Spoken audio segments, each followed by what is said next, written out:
In a modest 2-room apartment in Surulere, Lagos, Belinda Okoro lived with her little daughter Amaka and her aging mother. Life was anything but easy. Belinda sold akara and pap in the mornings and washed clothes for neighbors to earn just enough for food. Yet, even with her endless struggles, she never allowed her daughter to sleep hungry. Her evenings were spent in the kitchen, where she balanced Amaka on her lap, spooning mashed plantain into her mouth, while her mother listened to old Igbo gospel songs on the radio. It was one of those simple warm moments that her phone rang, an unfamiliar number flashing on the screen. "Hello," she answered cautiously. "Good evening. Am I speaking to Miss Belinda Okoro?" Her heart skipped. "Yes, this is she. This is from Coal Estate. You applied for a domestic position 2 weeks ago, correct?" Belinda straightened in her chair. "Yes, sir." "You've been shortlisted. The position comes with accommodation, full meals and a salary of 200,000 naira per month. Are you available to start immediately?" Her spoon froze midway. 200,000. That was more money than she had ever dreamed of in a month. Tears welled in her eyes as she looked at her daughter, cheeks sticky with food, smiling innocently. This could be the chance to change her daughter's future forever. That night, Belinda couldn't sleep. She turned to her mother and whispered, "Mama, I got the job, but it's live-in. I'll have to leave Amaka with you." Her mother sighed deeply. "It won't be easy, my child. Amaka is still small, but I know you are doing this for her. Go, work hard, and may God protect you." Belinda kissed her daughter's forehead, whispering promises she wasn't sure she could keep. "Mama will come back soon, my love." Her heart was heavy, but determination burned in her chest. Tomorrow, her life was about to change. But Belinda had no idea that the mansion waiting for her held not just opportunity, but trials that could either break her or crown her with destiny. The next morning, Belinda was before dawn.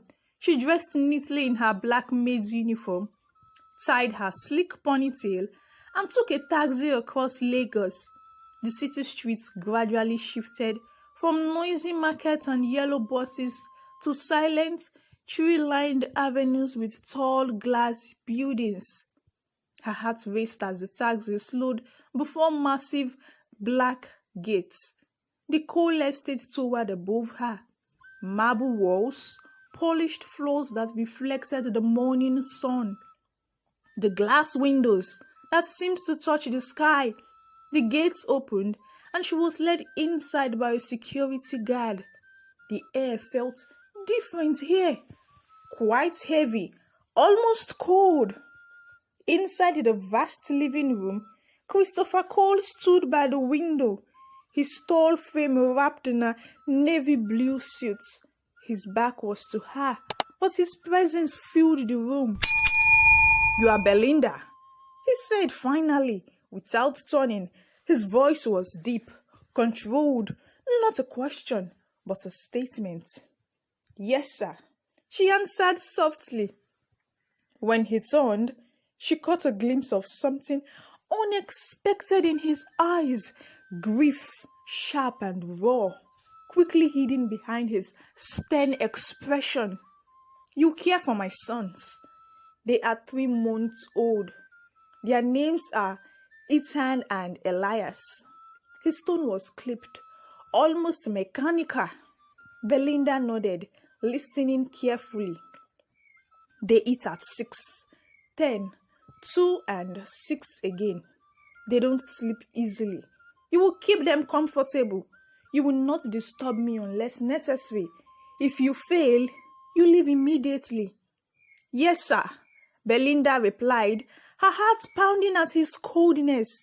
His eyes lingered on her for a moment, longer before flicking toward the hallway. The nursery is upstairs. Meals are in the kitchen. You will be paid at the end of each month. And just like that, he dismissed her. Belinda climbed the wide staircase, following the faint sound of infant cries. Her hands trembled as she pushed open the nursery door. Two tiny boys lay in their cribs, red-faced and wailing, their little fists flailing helplessly. The nursery smelled faintly of baby powder and the lavender oil. The walls were painted sky blue, decorated with cartoon clouds, but the room carried a heavy silence, the kind of silence that grief leaves behind. Belinda stepped quietly into the room, her heart tightening as she saw the tiny boys crying in their cribs. Ethan's little face was scrunched in distress, his fists clenched tightly. Elias, though smaller, cried louder, kicking restlessly against his sheets. With a shaky breath, Belinda rushed forward. She lifted Ethan into her arms, rocking him gently, humming a soft lullaby her mother had once sung to her. Sleep, my child, the stars will guide you. Her voice was tender, warm and steady. Slowly, Ethan's cries softened, his chest rising and falling against hers until he finally rested his tiny head on her shoulder. Relief washed over her. Belinda bent over the second crib, her fingers brushing against Elias' cheek. Shh, don't cry, my little one, she whispered. To her surprise, her own words came out naturally. Mama Belinda is here. The phrase slipped from her lips before she realized it. She chuckled nervously at herself. See me calling myself Mama. Your real Mama is watching you from heaven. But at that exact moment, a shadow fell across the doorway. Christopher Cole was standing there, silent. His arms were folded, his face unreadable, but his eyes, those sharp, cold eyes, softened for a fleeting moment. When Elias did the unthinkable, he smiled. A faint, crooked smile spread across the baby's lip. As Belinda rocked him, Christopher froze. For months, no one had seen that smile. Not the doctors, not the therapist, not even him.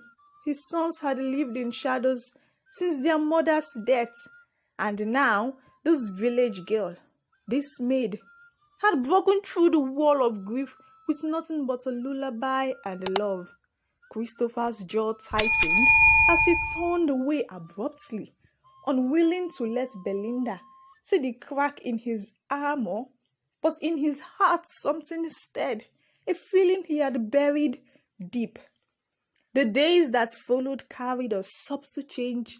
In the Cole estate, the mansion, once filled with silence and distant footsteps, began to echo with softer sounds.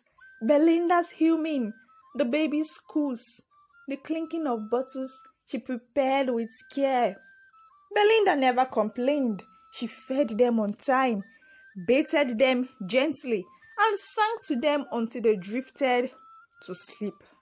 The twins grew attached to her quickly, their tiny eyes lighting up whenever she entered the room. One evening, after feeding them, she decided to try something different. Tucked in the corner of the nursery was a shiny red toy box car, a ride-on vehicle their late mother had bought before her passing. It had sat untouched for weeks, gathering dust. Belinda carefully placed Ethan inside first, securing him with a small strap. Then she lifted Elias, seating him beside his brother. All right, my little pilots, she teased. Time to go on an adventure. She pushed the car gently across the carpet. The boys blinked at first, unsure, but when Ethan grabbed the small steering wheel and Elias smacked the colorful buttons on the dashboard, something miraculous happened. They giggled. At first, it was faint, like a bubble rising to the surface. Then a louder, pure, uncontrollable baby laughter. Their tiny voices filled the nursery, bouncing off the walls, chasing away the gloom that had lingered for months. Belinda's heart swelled as she laughed with them. Aha! So you two know how to laugh, eh? She clapped her hands, encouraging them, and the twins squealed louder, their faces glowing with joy. Upstairs, Christopher had been pacing in his study when the sound stopped him in his tracks. Laughter. His son's laughter. His chest tightened as he hurried down the hall, stopping at the staircase. From there, he saw them. Ethan gripping the steering wheels, Elias pressing the buttons, both laughing freely as Belinda pushed the toy car around the living room. Christopher's hand tightened around the railing. For weeks, he had thought their smiles were gone forever. But now, for the first time, his home felt alive again. His stone heart softened, even if he would never admit it aloud. But in the shadows of the kitchen doorway, Madame Grace stood watching, her arms crossed, her eyes sharp as daggers. How dare she? Grace hissed under her breath. She thinks she's special because the babies laugh with her. I have served this house for 10 years, and that village girl will not steal the place that belongs to me. Her lips curled into a bitter smile as she whispered to herself, let her enjoy her moments. Soon, I will show Christopher who she really is. Madame Grace had worked in the coal estate for over a decade. She knew every corner of the mansion, every locked drawer, every secret passage. But lately, she had begun to feel invincible. Her hands clenched as she watched Belinda carrying the twins through the hallway, the babies reaching for her hair, giggling at her lullabies. Those smiles should have been for me. She thought bitterly. Grace had always nurtured a secret dream. One day, Christopher would notice her loyalty, her devotion, and make her his wife. But instead, his eyes had begun to soften whenever that village maid entered the room. This cannot continue, Grace muttered in her quarters, pacing like a caged lioness. If she wins his trust, I will lose everything. No, I must act.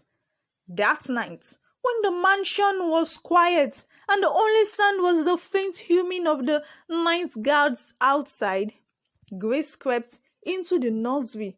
She held a small paper sachet tightly in her hand. Inside was powdered pepper, fiery and stinging.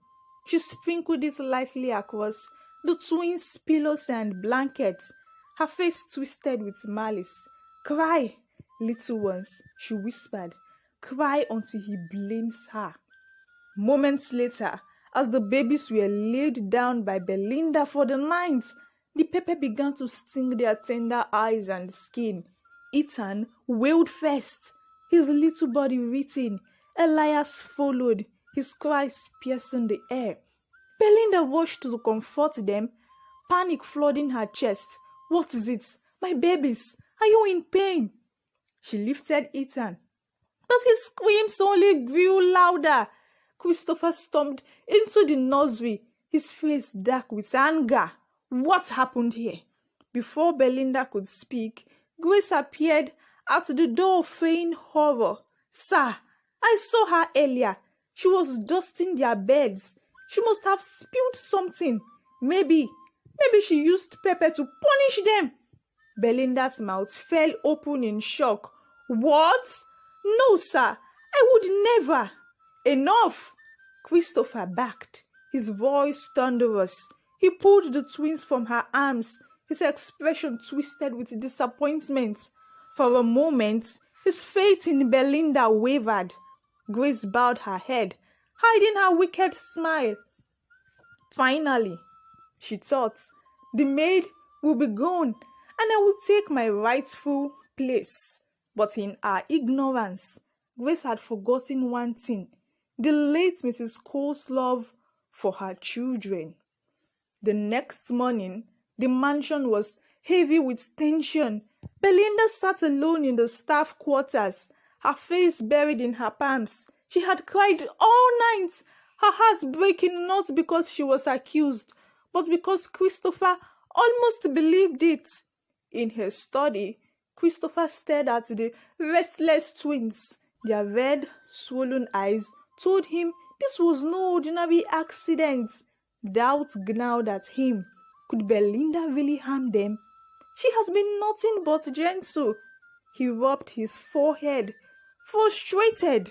Then his gaze fell on the small red toy boxcar sitting by the corner of the room, the one his late wife had bought before her death. Memories flashed. His wife had always been cautious, always protective. Chris, she had once said, I want cameras in their favorite toys, just in case. I want to see their little smiles, even when I'm not around. His heart skipped. The car. With trembling hands, Christopher unlocked the hidden panel underneath the toy car's dashboard. A tiny camera lens winked back at him. He connected the memory chip to his laptop. The footage played. At first, he saw Belinda pushing the boys around, their laughter filling the room. Then the time shifted. Midnight. A dark figure crept into the nursery. It was Grace. Christopher's fist tightened as he watched her sprinkle pepper across the pillows. Her face twisted with envy. Then the cries began, and Grace rushed out, pretending to be shocked. His jaw clenched in fury. How dare you? He muttered under his breath. Minutes later, the entire household was summoned to the grand hall. The staff gathered nervously as Christopher entered with the laptop. Grace stood proudly, expecting Belinda's disgrace. But instead, Christopher pressed play. Gasps filled the room as Grace's treachery unfolded on the screen. Her face drained of color, her lips trembling. No, it's not what it looks like, she stammered, falling to her knees. Please, sir, forgive me. I only did it because I love you. But Christopher's face was like stone. Love? You harmed my children and framed an innocent woman. Get out of my house.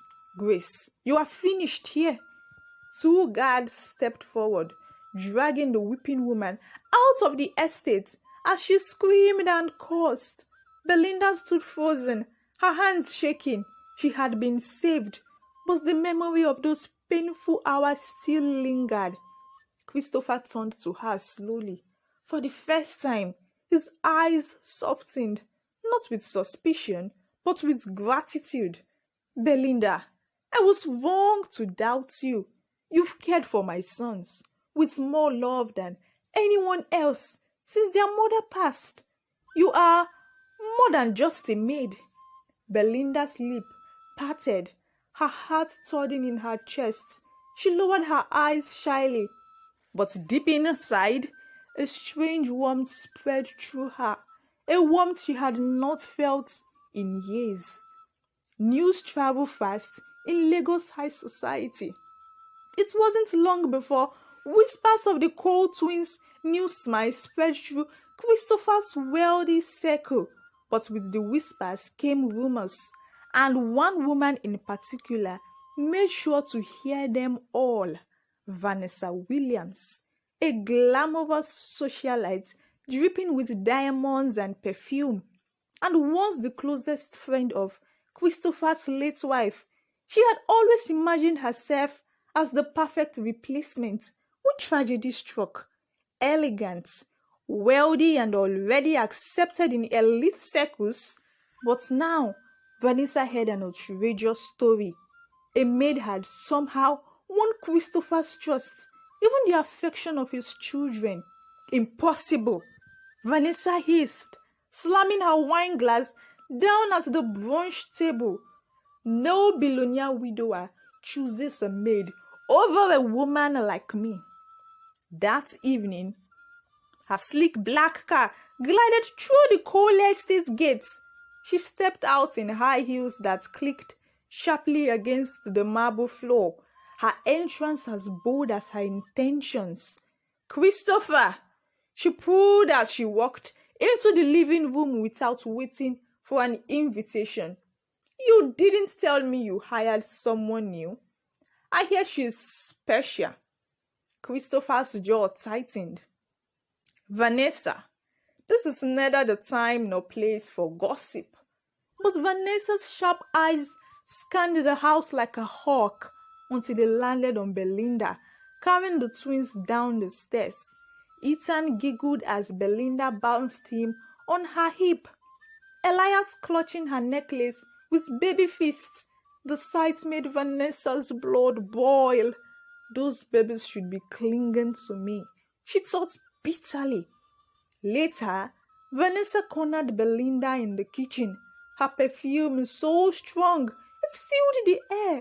She leaned close, her tone dripping with disdain. "Listen carefully, little maid. Don't mistake the children's laughter for your victory. Christopher belongs in my world, not yours. You're just a stepping stone, and soon you'll be swept out of this house." Belinda's hand shook slightly as she held a feeding bottle, but her voice was steady. "Madam, I didn't come here for him. I came for the children, and I won't abandon them." Vanessa's lips coiled into a cold smile. "We'll see about that." The cold dining room glittered that evening. Crystal glasses, polished silverware, and a chandelier that glowed like a golden fire above. Christopher sat at the head of the table, his usual composed step, while Belinda quietly fed the twins in their baby chairs beside her. Then Vanessa swept in, her gown sparkling, her perfume strong enough to announce her before she spoke. She placed a manicured hand on Christopher's shoulder. "Darling," she said sweetly, "let me help with the babies. You've been through so much, and I know what's best for them." Belinda stiffened but said nothing, lowering her gaze. Christopher hesitated, then gave a small nod. "Fine. Hold Elias." Vanessa's painted lips stretched into a smile as she lifted the baby into her arms. At first, she cooed dramatically, bouncing him. "See, Chris, he knows me. He can feel I belong here." But within seconds, Elias began to squirm. His little mouth turned down, his fists tightened, and suddenly he wailed, a sharp, piercing cry that echoed through the hall. Vanessa panicked, trying to rock him, but the more she tried, the louder he screamed. "Shh, baby, shh," she muttered through clenched teeth, her smile faltering. Then Ethan joined in, crying loudly in his chair, reaching out his tiny hands, not for Vanessa, but for Belinda. Belinda rushed forward, her heart aching. The moment Elias was back in her arms, the sobs quieted, his face bearing into her chest. Ethan stretched his arms toward her too, and she scooped him up. Within seconds, both twins were calm, their whimpers replaced by soft, hiccupy breaths. The room fell silent, except for the baby's sighs. All eyes turned to Vanessa, her face red, her pride shattered. Christopher's expression was unreadable as he stood slowly. His voice was steady but finer. "Vanessa," he said firmly, "thank you for visiting, but this is my home. My sons need Belinda, and so do I. If you cannot respect that, I suggest you leave." Vanessa gasped, humiliation burning in her chest. She opened her mouth to protest, but the look in Christopher's eyes silenced her. She spun on her heels and stormed out. She slammed the door of the house, echoing through. Belinda stood frozen, both babies still clinging to her. Her eyes met Christopher across the table. For the first time, there was no coldness there, only warmth, gratitude, and something deeper, something unspoken. The sun rose gently over Lagos, casting soft golden light across the coal estate. The mansion, once heavy with grief, now carried a different sound, the laughter of children. In the nursery, Belinda sat on the rug with Ethan and Elias crawling around her, stacking colorful toy blocks and babbling. Their giggles filled the room like music. Belinda's sighs softened as she watched them, her heart swelling with a love she had never expected to feel for children that weren't her own. From the doorway, Christopher stood watching quietly. For weeks, he had tried to bury his emotions, convincing himself that Belinda was only here for the children. But seeing her there, so gentle, so patient, so full of light, something inside him finally gave way. Later that afternoon, he asked her to join him in the garden. The air was calm, the roses in bloom. Belinda carried Elias in her arms, while Ethan toddled by her side. Christopher cleared his throat, visibly nervous. Something rare for a man of his stature. "Belinda," he began softly, "you came into this house as a maid, but you've given me far more than service. You gave my sons their smiles back, and in doing so, you gave me mine." Belinda's breath caught, her eyes glistening.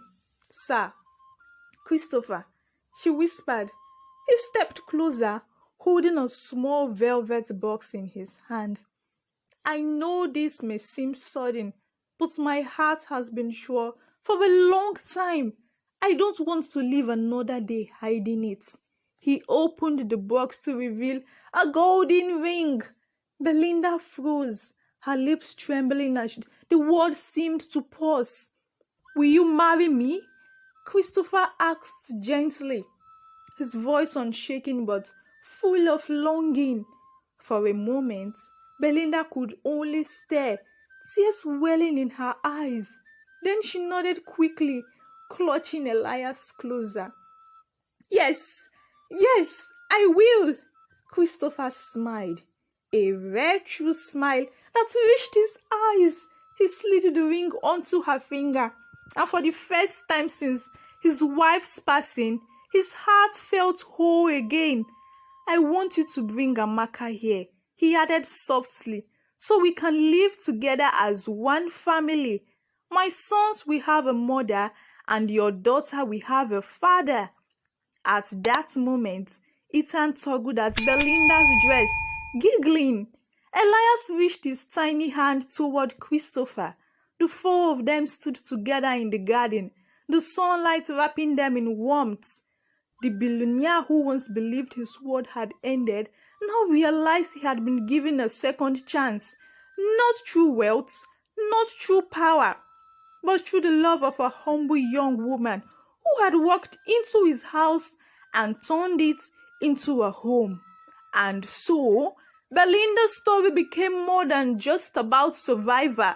It was about faith, sacrifice, and the unexpected ways love finds us. The twins, once silent and sorrowful, now laughed freely. The mansion, once cold and lonely, now echoed with joy. And Christopher Cole, the billionaire widower, finally understood sometimes the greatest treasures are found in the most ordinary hearts. What lesson did this story teach you? Have you ever seen something like this happen? Leave your thoughts in the comment section.